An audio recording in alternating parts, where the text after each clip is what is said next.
what the fuck? What the fuck is going on? Like, Girl, what the fuck? like I really don't know. Like, Girl, what the fuck? You're tuned into the Girl What the Fuck podcast, but I'm really trying to figure out what the fuck is going on and how to navigate this bullshit that we call life.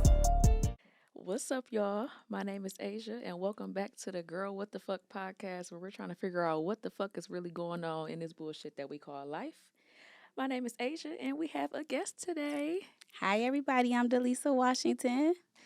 DeLisa is my cousin, and she is a social worker and therapist. Yes. And today we're just going to touch on mental health of the Black community and, just talk about a bunch of stuff pertaining to that. We're probably going to cut that part out too, but it's okay. So, DeLisa, tell us a little bit about yourself. What's been going on? Life is always lifing. I just had my 35th birthday. I know y'all look 21, but I just had my 35th birthday, and I don't know, like, as a young, I'll say a millennial, a Black millennial, and a female, it's just been so many things that I've been trying to evaluate and think about and get together. But I'm a school social worker, I'm a therapist, I'm a wife, I'm a dog mom, I'm a Delta.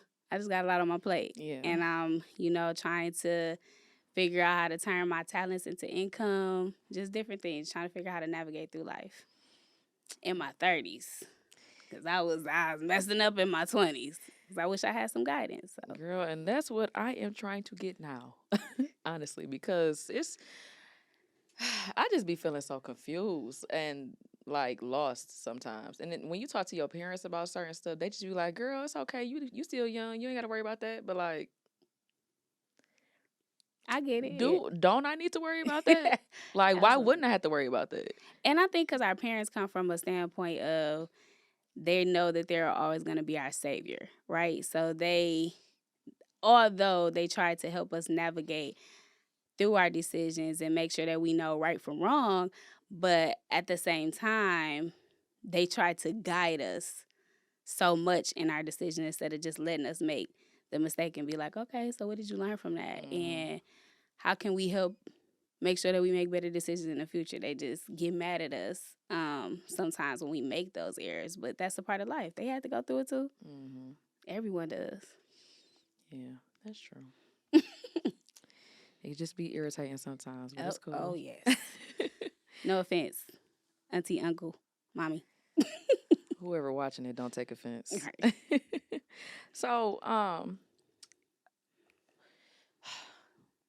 am going through the journey of trying to find a therapist. Okay. I've done therapy before, but my therapist ghosted me a couple years ago. How is that? Oh, wow. Well, what happened was girl, and we had a good relationship too. Okay. So I thought. But she ended up moving. When she was telling me she was moving like out of state, and she never like said anything. Oh, wow. Like, yeah, it was real ghetto, but Okay. she never like said anything to me. So I just like stopped because at the time I was like, okay, I'm kind of okay, but now I'm really trying to like find someone, and and it's been tough. And the question that I had is, what is the difference between a counselor and a therapist? I mean, ultimately, they're basically the same. Besides therapy, like we try to guide you to the answers instead of giving them to you, right? Especially in CBT, cognitive behavior therapy. Like I would ask questions just to get you to kind of see it from a different perspective, to see, how am I thinking, how am I feeling, and then how am I acting.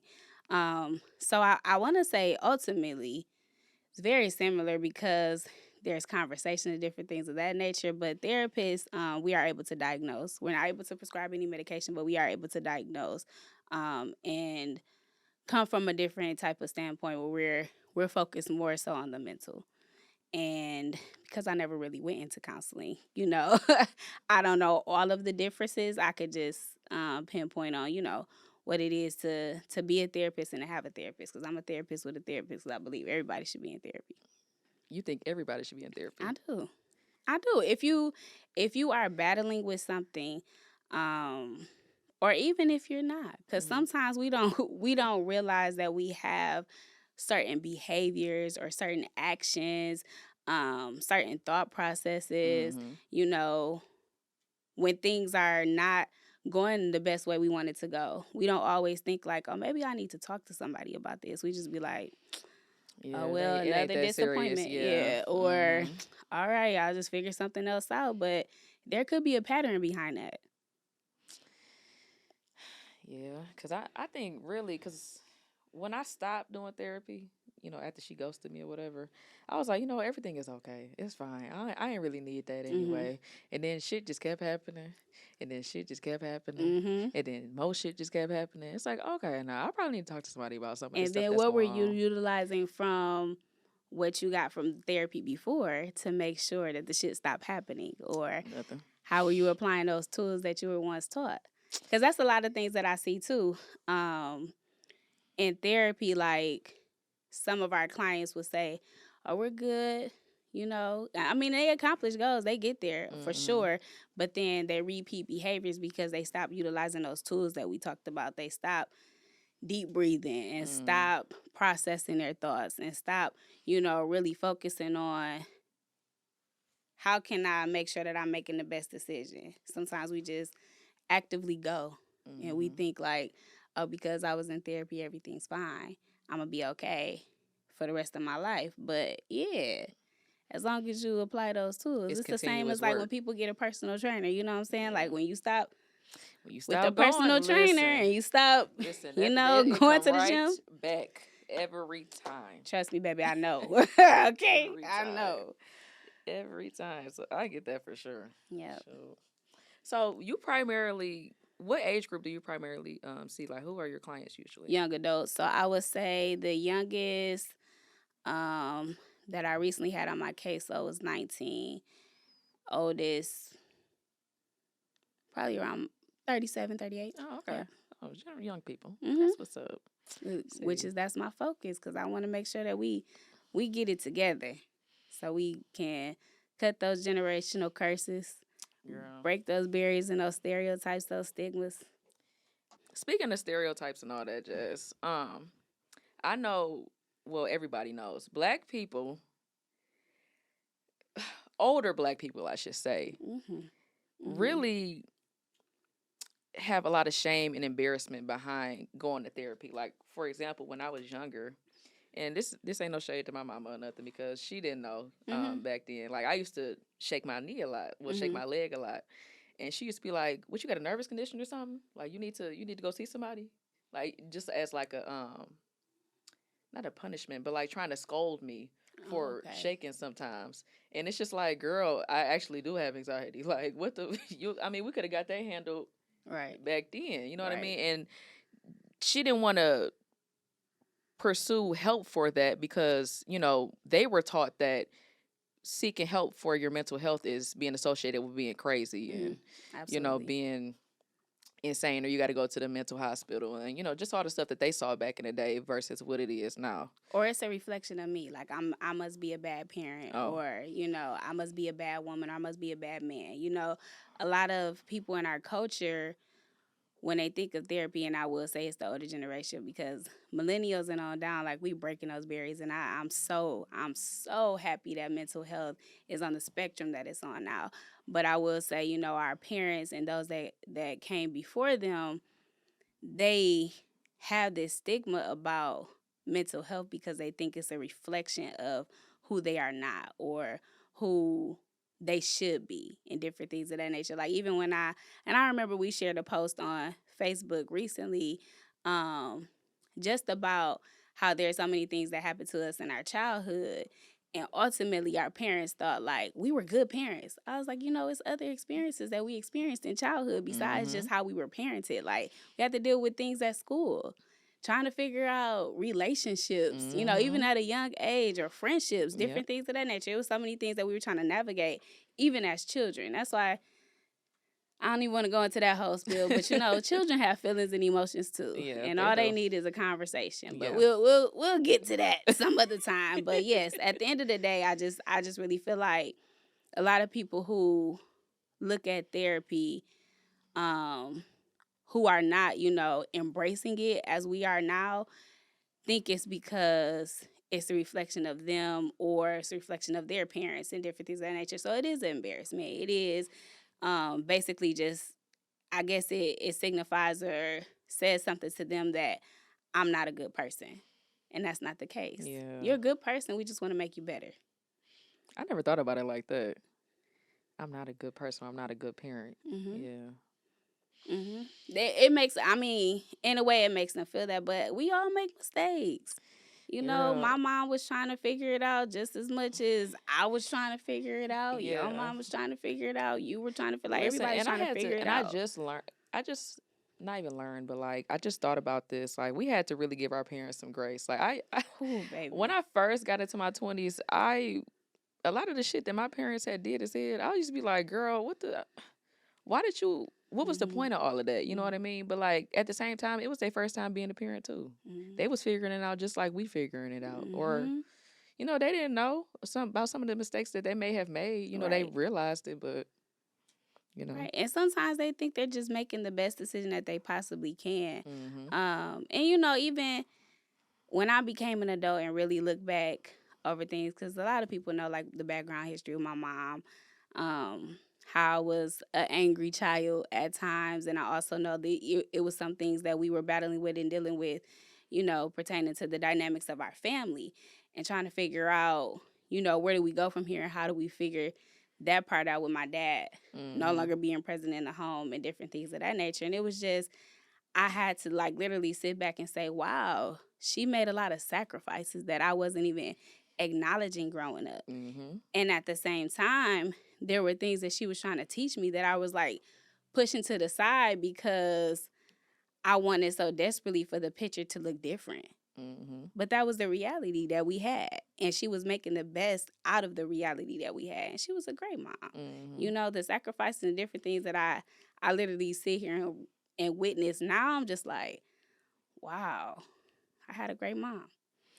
Listen, the other day, this ain't got nothing to do with nothing, but the other day, I was talking to one of my friends about like how my mom used to literally chaperone every field trip.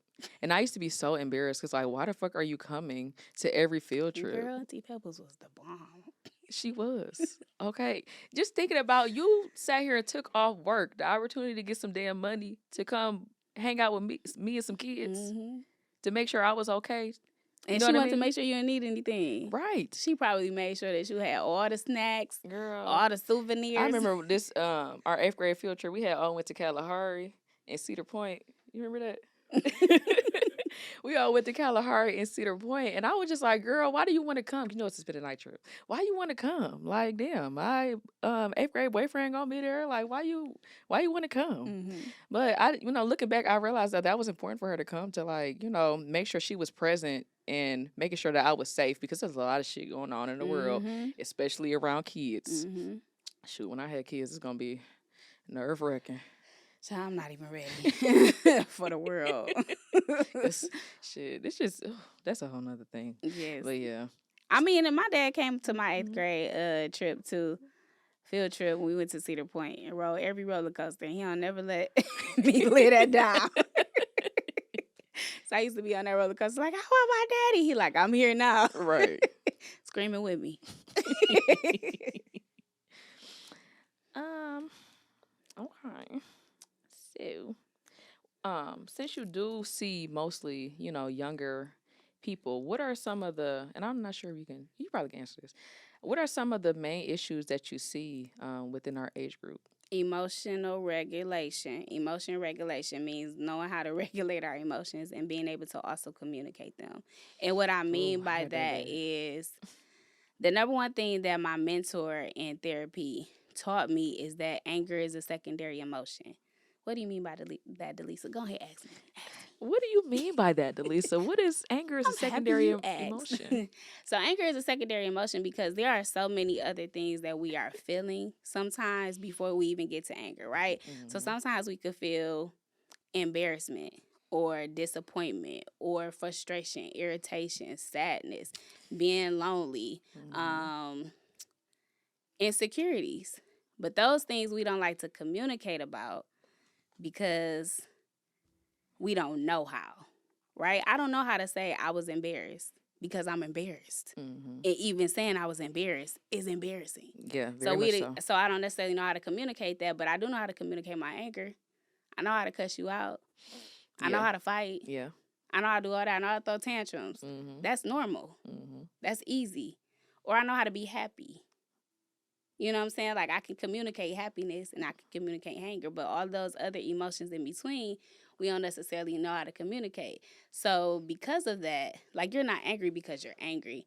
Maybe you're angry because somebody just disappointed you. Mm-hmm. So how did I get to anger? That's what I want us to start focusing on. Like how did I even get here?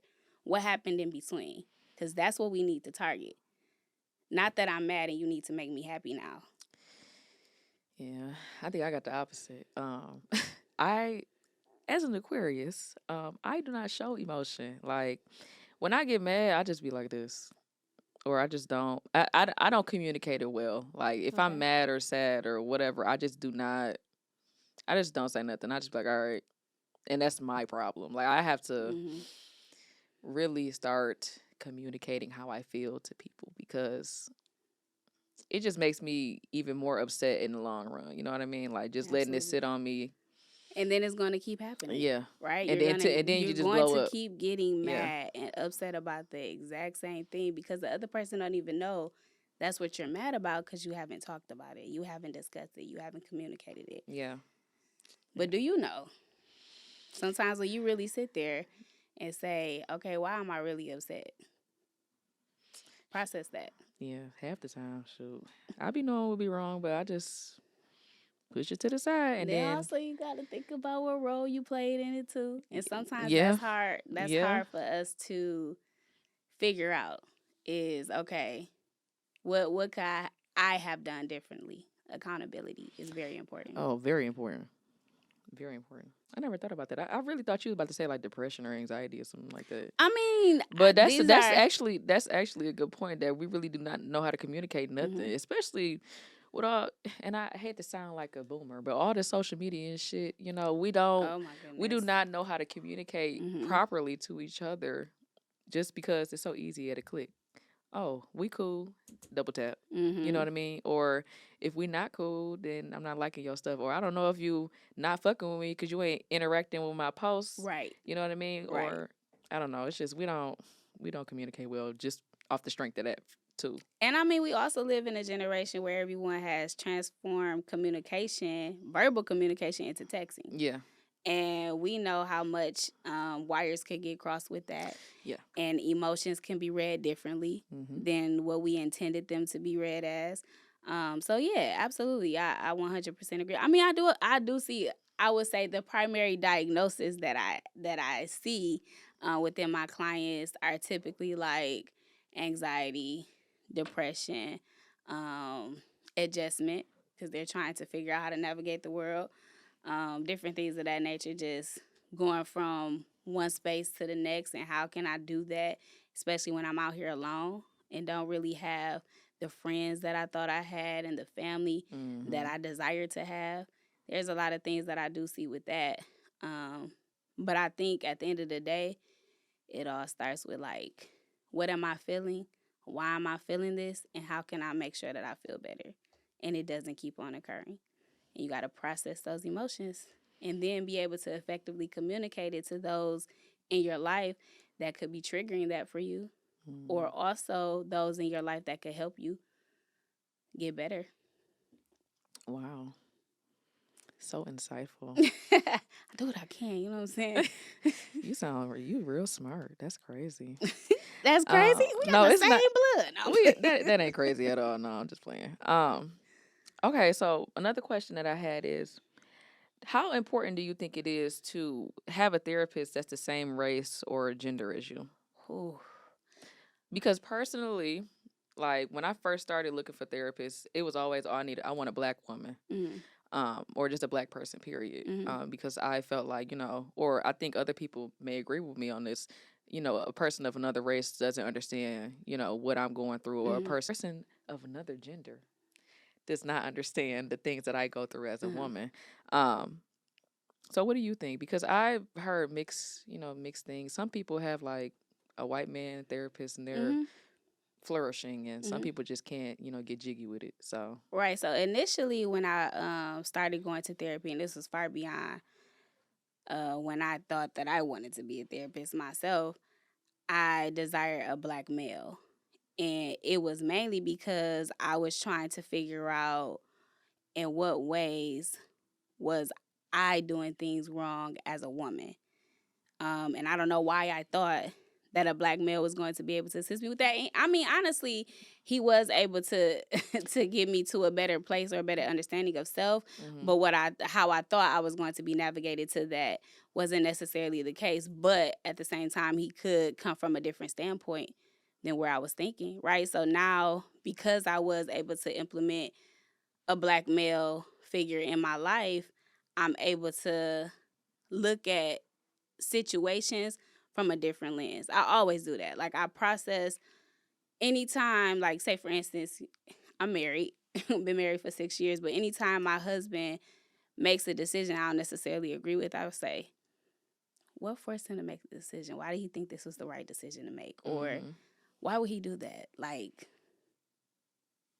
how can I make sure? Because when I bring it to him, I want to be like, I understand right, why you did that? that you did it this way.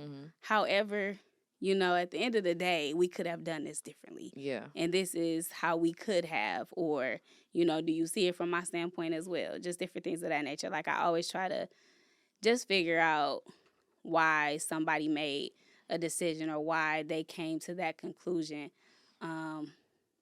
Like, even when I may make somebody feel some type of way, right? And I'll say, that wasn't my intention. But then I try to understand, okay, I can understand why you received that. Yeah. However, that wasn't necessarily my intention. If you choose to continue to see me that way or feel that way about me, I understand. But I'm letting you know that wasn't my intention. So going from there, you choose to do with that information what you choose to do with it. Okay. But Yeah.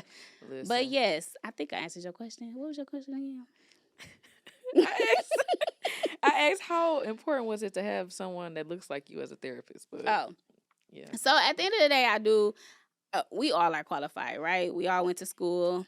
We have our qualifications, but there's also things called life experiences that I definitely believe play a role in our guidance in life. I was talking to you, I believe, the other day, and we were talking on the phone, and I was just like, I think it's very important for women to have an older woman in their life that they look up to outside of our moms. Someone who is at a place in life or a space in life that we aspire to be, or someone who we can go to that has experienced some of the same things that we have experienced. And in most cases, when you look for a therapist or you look for a life coach or a counselor or whatever it is, sometimes you do want someone who looks like you and can help you navigate certain decisions or figure out certain things because they've been through it too, quite possibly. So I mean, I agree. Not to say that Not to those discredit who don't, anybody. those who don't necessarily look like us or don't share our experiences will not be able to assist us. That's not the case at all, because a lot of people who have assisted me in my life, I mean, I went to a PWI, so a lot of people who have guided me in my life didn't look like me, and didn't have my experiences, but they were still able to guide me. Yeah, and that's why you gotta schedule a consult beforehand and make sure that you're gonna, be okay with this person as your therapist, because you gotta make sure that y'all on the same page, or they might have experienced some stuff that you may have experienced, or they understand what you're going through. But that's also why I like certain mental health platforms that we have today, like Psychology Today, where my profile is, or BetterHelp and different things like that, because you are able to actually physically see this person, read about them. Maybe they have a video. You can kind of see or feel their vibe, prior to actually having that consultation. And it's just it's a wider range of options that you're able to explore. And that brings me to my next question. What are some questions you think people should ask, like, therapists before they start? Like, when people come into a consult, like, what do you think people should ask? Because some people might just come into therapy like, because someone told them they need a therapist, or it's kind of trending now. Mm-hmm. I hate to say the word trending, but it's kind of trending now. It is. Like if they don't know anything, what are some things that someone might ask or they should ask? What is therapy? Oh. Like how is this going to go? Because I always start, and I start my consultation off with that. I basically say therapy is the process of unpacking, right? We have lived this life where we've been traveling through this world, jam-packing this suitcase. And now it's time for us to unpack it. Mm-hmm. We take all these items out. We say, what do we need to throw away? What do we need to wash? Put it back in the closet for us to wear at another time. What do we need to shelf as a memory that we can just go back to and just remember it and say, okay, I learned something from that, or that was one heck of an experience and I appreciate it. Just different things of that. It's a process of unpacking. And as we're unpacking, we say, okay, now I know what to do with that in the future. Whether I need to go back to it, whether I need to deal with it, whether I need to talk to somebody else about it, whether I need to confront that person about the situation, or whether I just need to let it go. So it's all about a process of unpacking. And I don't do all the talking. That's not what I'm here for. Right, yeah. I'm here to hear you and then help you figure out what's the best route that I need to take moving forward. How can I, because it's no cookie cutter way to be a human. Yeah. Yeah. We all experience life differently, Mm-hmm. and we all process things differently. So with that being said, that means that you're going to get to your answer in a different way, or you're going to do something in a different way. It may not necessarily be what I would do or what you would do. Mm-hmm. It could be something that, is best for you. And, having that, get into that process. Sometimes it's just asking what is therapy is very important. And also, how does this work? And some people don't know, like, financially, what is this going to look like? Girl, speaking of that, first of all, I didn't know all this shit with the insurance. Mm-hmm. First of all, wait a minute. I found this lady who was perfect at the beginning of the year. Mm-hmm. Perfect. And I found out that I had to spend a certain amount of money with my insurance first before I could even start. The deductible. Yeah. That's how insurance runs in general. Before, I didn't have to do that. Like, I didn't understand that at all. So I'm like, well, damn, I got to spend how much? They're like, yeah, you got to spend X amount of money before you can start. Oh, you're saying that the actual agency told you that? That's what the lady told me, because she said she looked into it for me. Okay. She said I had to get up to this deductible first before I start with a therapist, or I would have to pay out of pocket until I got it. I don't know. Okay. Different places run differently. Yeah, I don't know. Blue Cross, what I don't know what the hell y'all got going on, but they Blue Cross typically is the best one. Yeah, and you would think, right? I didn't have this problem when I had HAP. I didn't have this problem. I went straight into it. Okay, my mama didn't even know. Shit, I was on her insurance. Now when I get my own, it's all this crazy shit. What's going on, insurance companies? Anyways, yeah, she told me I couldn't start because, well, unless I wanted to pay. And I said, well, how much is it? She was like $250. I said, oh, boop, boop, boop. Ooh-wee. I just hung up because I was just like, who got $250 per session? Not Asia Shell. Right. Oh, right. not And Asia, some people so can have, like, I have a sliding scale, whatever. I have a sliding scale, but that's... I heard, yeah, and she was telling me about that too, but I was just like, girl, I would just come back when I hit that, and then I hit it, then she not taking no more clients, so it is what it is. It's okay. It'll be all right. But but initially, and I always tell my clients too, after I talk about the process of, in our consultation and different things of that nature, I also say contact your insurance, just so you can make sure of what your copay is going to be and what is this going to look like for you financially.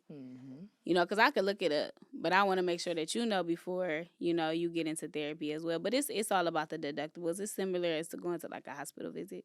When you get that hospital bill, it says your insurance covered this amount. You have to pay this amount out of pocket. I don't understand insurance at all. That's gonna be a whole nother podcast. Listen, first of all, in general, I felt like when I filled the shit out at work, it was so simple. single person, this amount, dental vision, okay, click, boom.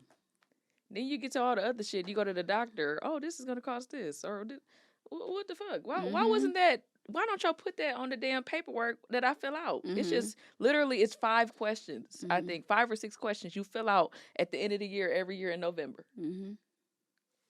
I agree. I think it needs to be more detailed. I agree. Be completely honest, but that's a whole nother conversation because that shit is a scam. That Like, 100. Okay. That's that. I'm trying to tell you that's a whole nother podcast. I'm trying to tell you that right now. Be sitting there. That's what we need to have somebody on here to talk to us about making those appointments and even a 401k. Girl, I don't understand none of that shit. None of it. I do not understand it. Until somebody sit down with you and really talk about it. Yeah. Yes. And that's why I think even high school should have, like, before leaving out your senior year, you need to have a money management class. Yes. Like, teach about credit. Yes. Teach about and credit. Even teach about taxes. Like, bills, all of that. Yes. If you make this certain amount of money in this hour, you know, or throughout this day, and at the end of the week, or at the end of 2 weeks. Listen, it's just my homegirl cousin. My homegirl cousin, she makes, I think, about $40,000 a year. She's a younger girl. Okay. She wants to get a 2-bedroom apartment by herself. Oh, Section 8 or no? No. Oh. $2,000 plus a month. She said, "Well, I can afford it." You said, what else? What you else? Said you she your younger cousin? She my friend, younger cousin. Okay. And I was just like, you. I charge you and your friend with sitting her down and say, okay, you're gonna make. You make how much do you bring in? She literally sat her down and said, "Look, you only make this amount per month. Even if you make 2 bands per month, you got to worry about the other bills too.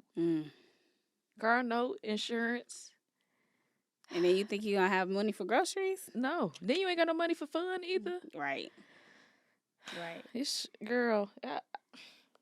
But that's all. Like, why doesn't $40,000? Like, why can't I live off $40,000? Is a problem. Why can't I live off the amount of money that I got now? In the land of the free. Why is it like this? And motherfuckers want to come to America. That's crazy to me. In the land of the free. Who feel free? No, not me. Shit. The rich. That's it. Shit. And then it seemed like this ain't got nothing to do with what we was talking about, but it seems like every time you make some more money, shit keep going up. It don't make no sense. Absolutely. It don't make no type of sense. I was like, oh, I'm gonna get this extra $100. Girl, when I got that job, when I got that corporate job, I'm like, oh, girl, I'm rich. No. Every time. No, not Every at all. time. Not at all.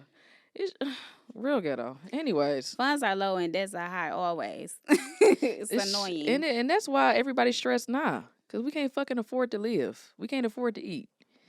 They always talk about, oh, you know, you should be able to afford a house in this economy. Who? A good house, and now everybody's stressed out because really we can't even fucking pay our bills. Mm-hmm. It's a struggle.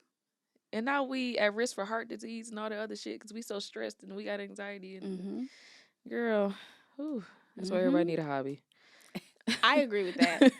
That's why I really love the fact that people are focusing more on things to kind of like regulate their emotions a little bit. Yoga, you know, just doing activities that bring out fun in them outside of, you know, the typical clubbing and partying and different things of that nature. Like just engaging in some hobbies.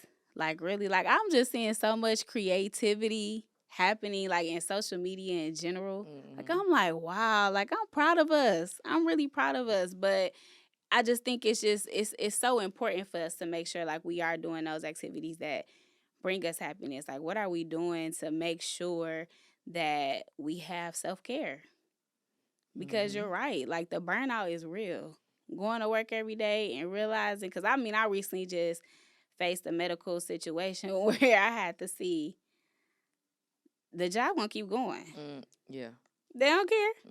I mean, they care, but they don't care for real. Yeah. You know, those who are closest to you really care.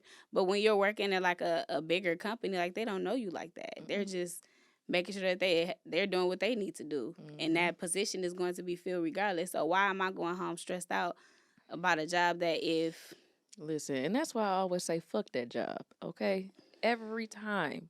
Like, if a job is stressing you out to the point where you cannot feel right at home, like you taking the work home all the time, you taking the work everywhere you go, that's all you think about is that. And to the point where you getting sick and shit, quit. listen, I'm big Quit. on controlling your environment. Yes. And that's in all avenues. Anything that is not bringing you fulfillment, joy, happiness, security, comfort, it no longer needs to be in your space. Yeah, definitely. Because I mean, when you think about it, you spend more time at work than you spend at home. So do you want to be not happy Right. all day? Being at a job that brings this the employment world in general. It's real ghetto. It's a mess. Just how we thought it was going to look, it does not appear to be that way. Especially all this money we spent on this education, and the salary just does not. It doesn't. It ain't speak adding up. The equality. math ain't math, and 2 + 2 is not equaling 4. It's equaling 7. It don't make no sense to me. Right. Okay. My hair is everywhere. That just stressed me out, that whole conversation. Okay. So what are your thoughts on... Well, I'm not even going to ask you like that, because that's a little lame. So Black women, we face the problem of trying to be super women all the time. And just putting on that cape and going home and being stressed out because we wore that cape for 24/7. What are your thoughts on that? The superwoman role that we play.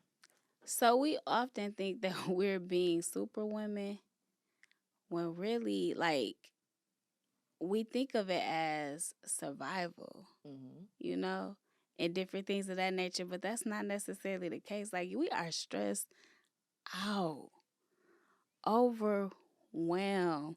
I was just saying, I go from being school social worker to a therapist to a wife. Everybody like, why you don't go to bed till real late? Like, I get on social media, you be on there till 3 o'clock in the morning or something like that. Because when do my me time come in? Because I focus on self-care.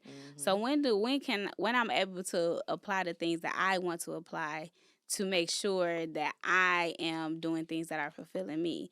And I realize, okay, I got to make sure I take a couple hours out at nighttime to do that for myself. In most cases, like,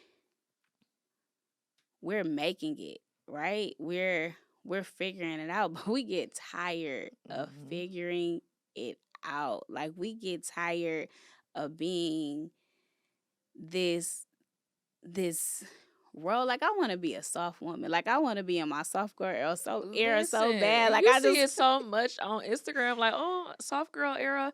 Like, damn, when do y'all have time to do all of that? Right. Like, girl, I barely got time to even play with my dog. Right.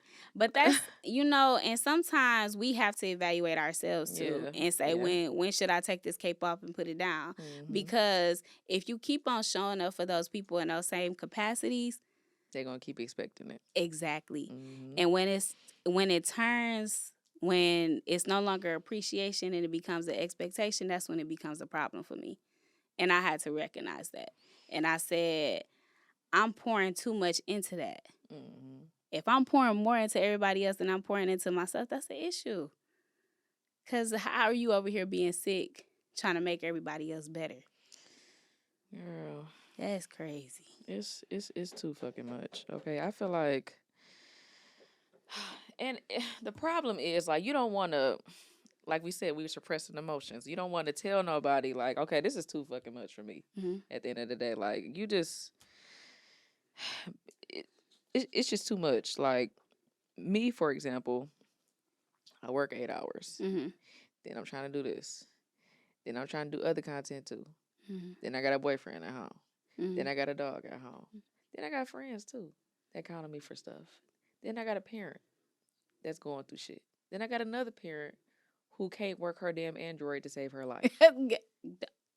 Get off my auntie, man.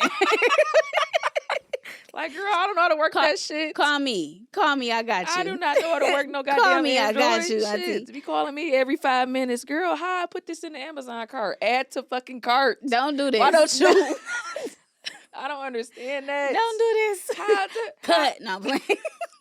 I mean, I ain't saying nothing wrong about the Android folks. I'm just saying, you know, all the old people they be having the Androids, and I don't understand how to work them sometimes. It's like, girl, why you calling That's me very about that? unfortunate that you can't figure out technology.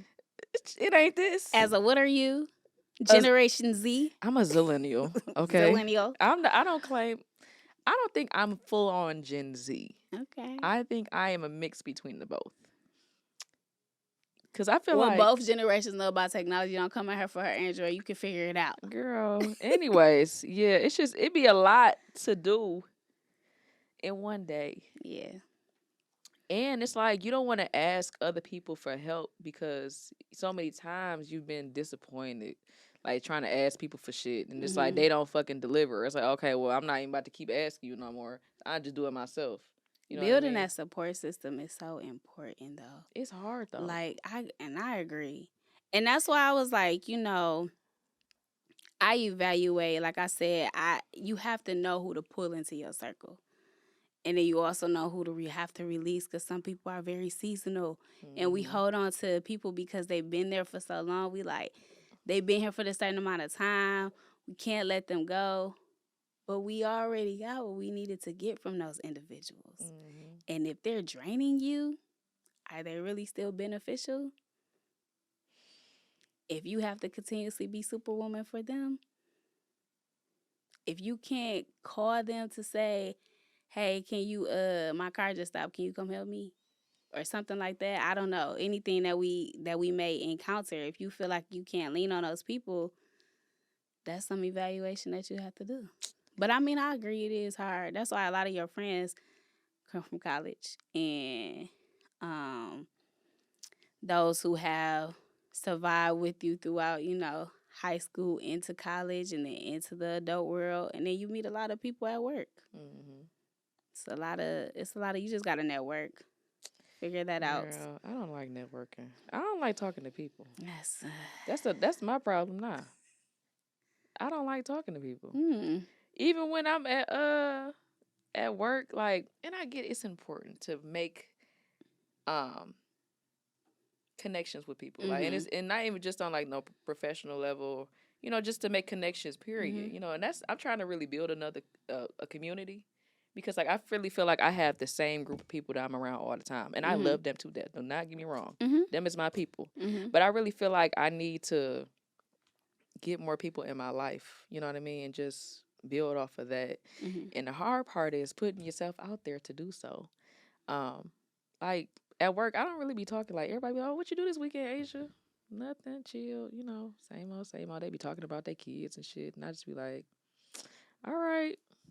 Well, you can crack a couple jokes about the kids now. You can just get in there a little bit. Get in where you fit in how you can. Listen, I'm trying to do better because I think this is so stupid. On my performance review, at the company I work at, we have to get peer reviews too. And somebody put on mine that Asia stays to herself and she's not very open or she doesn't talk much. And I really feel like that wasn't a negative review, but my manager said it as a negative review because saying as I don't speak up as much. Okay. And it's just like, or are they saying you're not a team player? I'm a team player. I be helping people out all the fucking time. Okay. No. I'm just saying like, no. I don't mean it like that. I'm just saying like I do my best. You know what I mean? And I'm not a person to just be talking to people all the time. I'm not. I'm gonna be honest. I'm not. Like, I'll talk to you, but like, I'm not about to be sitting here having a 50-minute conversation about what we did over the weekend. I'm not. But I'm trying to do better at that. Just trying to. But conversation is how you network. It is. That's how you get to know someone and you realize or recognize like, wow, it's something I could learn from you, or this is the type of person I want to encap in my environment and have in my circle. Yeah, so, that's what I say. I'm working on it. I'm working on it. I told you that's our problem, communication. Yeah, it is my problem for sure. Because I just, I feel like all the things that we talked about today were very important. Some of the stuff that I didn't know, I think a lot of people out here won't know. And it was very informative. So I really want to thank you for coming on today, to help us young people navigate this bullshit that we call life and try to figure out what the fuck is really going on. Um, are you currently accepting any new clients? At the present time, I'm not because I'm at a full caseload, but I will be potentially, fingers crossed, at the beginning of May. Okay, where can Hopefully. people find you? So you can find me on Psychology Today. You can type in DeLisa Washington and I should pop up. Or if you Google it, I'm pretty sure. If you Google my name, there's quite a possibility that my profile will pop up as well. And I will link it down in the show notes as well, so you guys will have access. Okay, period. I can also be found on Facebook, DeLisa S. Washington, Instagram, and TikTok at Lisa Sequoia 11. Okay, and we will have that linked as well. Any last things that you want to say to the people? I'm just so proud of us. I'm proud of you. Can I say something to you? Oh, sure. I'm proud of you. Thank you. You know, just watching you grow and seeing how you're navigating this world. I know you might feel like you're struggling. And I mean, we all feel that way, right? But you're doing a great job. And you should continuously give yourself a pat on the back. Look at yourself in the mirror every morning and say, I'm making it. I'm doing the damn thing. Because you are. You are. I'm proud of you. I'm trying. Thank you. To the people, you know, I'm proud of us. Younger generation. Am I still part of the younger generation? I don't know. You know, because somebody called me auntie the other day, and I was like, damn. Tito. Damn. But, Auntie is crazy. but I'm proud of the way we are focusing on mental health more often and making sure that we are trying to figure out how to navigate through this world, whether it be, you know, just leaning on other people for support or having conversations and normalizing mental health conversations within our circles. Like that's even a step in the right direction. You know, it's so many people that I talk to on a regular basis. Like all my friends say they get therapy for free because they do. Because I'm so serious when I say, like, I really care about our mental health. And I want to make sure that we focus on it on a regular basis. So when it comes to what we're doing and how we're impacting each other, I would just say continue to have conversations with each other. Like, even if you know it's a friend in your circle who is not going to therapy, but you see a change in behavior or different things like that, just start having those conversations. Pinpoint those things that you see that have changed because they don't necessarily know that it's happening or it's existing. So, you know, just lean on each other for support. Continue to uplift each other in the community. Support each other. You can always count on me. I'm going to support you no matter what you do, if it's the right thing.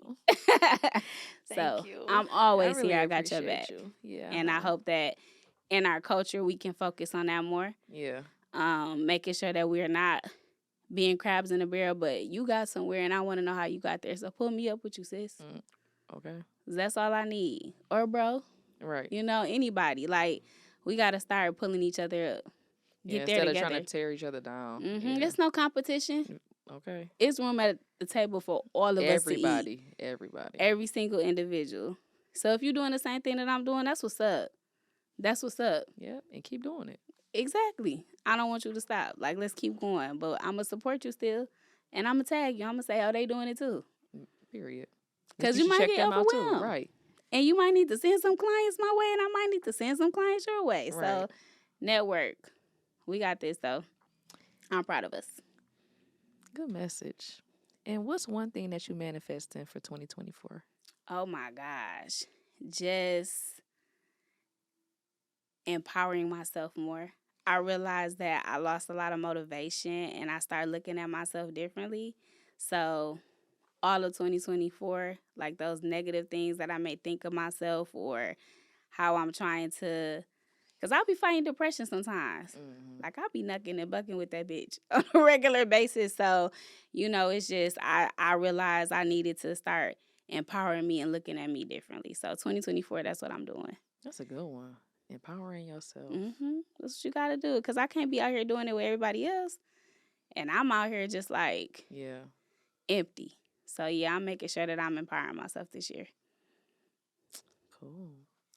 All right, well, Thank you again, DeLisa, for showing up to the Girl What the Fuck podcast. Thank you so much for watching the Girl What the Fuck podcast. And we're trying to figure out what the fuck is going on in this bullshit that we call life. You can find us on all social media at girlwtf.podcast. And you can find us on all streaming platforms, including Spotify, Apple Podcasts, and Amazon Podcasts at Girl WTF Podcast. And you can also watch us on YouTube at Girl WTF Podcast. Thank you guys for watching and stay safe out there.